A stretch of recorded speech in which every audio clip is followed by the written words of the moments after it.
Imagine this. You take a journey with one man into a dark place.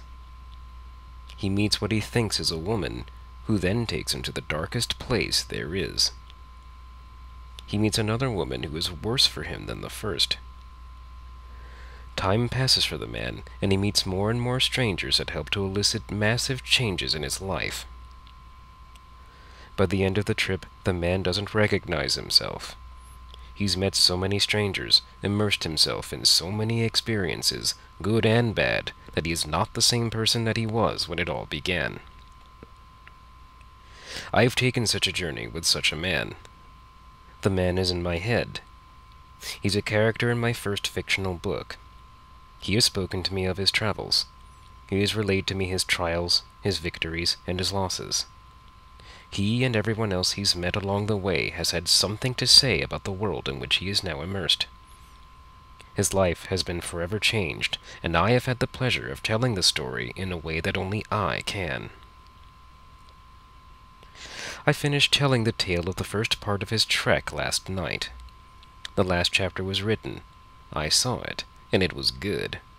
Or so I like to think. The next step of my journey has yet to begin. I like to think I have a decent book in my possession, burning a hole in the memory banks of my computer, waiting to be read by millions. But there is reformatting to be done. And then comes the first round of edits by yours truly. Beta readers may need to peruse my work, and then I get to submit my piece to a professional editor, and hope to goodness he or she likes my stuff enough to give it a chance. Like my character, my journey is far from over. Also like my character, I had no idea that this experience would bring about such change. Looking back at the rather vague summation of my book, it occurs to me that all people undergo such an adventure. Each day brings a new opportunity to travel roads yet unexplored. Each choice that we make brings about changes that even the sagest of us cannot always foresee. Not all of these changes are going to feel good, but they may all be for the better. The only constant that I see in life itself is change. And it is good. As I read other books, I make my guesses as to how far along the authors are in their own personal travels. When I began to write again after a 10-year absence, it almost felt clandestine. It was as though I was passing secret messages along to those who could decipher them. I was doing it in the hopes that someone out there would understand and support my efforts. But as I began to find others along the same road, my voice became stronger. I rediscovered muscles that had long since fallen into disuse. Anyone who has begun physical training after a long absence can attest to the pain that this can cause, especially when they try to go too fast too soon. Sometimes, however, like a whirlwind romance, fast can be amazing.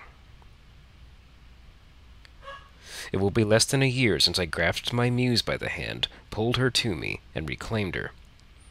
Right now, she takes the form of a saucy succubus with luscious curves, including the horns on her head. She's a bit like the Mystique character from X-Men, however. She assumes different shapes at various times. All of them inspire me. And my voice is strong and loud. It is no longer a whisper. Just ask anyone who has heard my voice acting in recent months. I've done many things since my return. I've reviewed and judged the writing of others. I've helped others to edit their own work by lending my voice to their characters, adopting them, and making them my own for the briefest of times.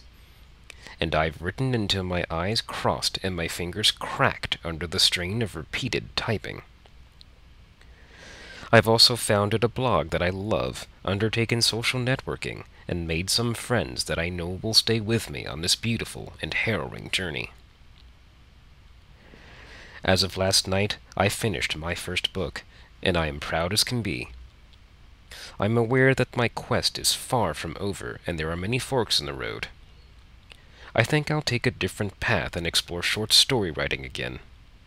I miss writing vignettes that inject fear into your veins and trap it in there like a rat locked in a wooden box.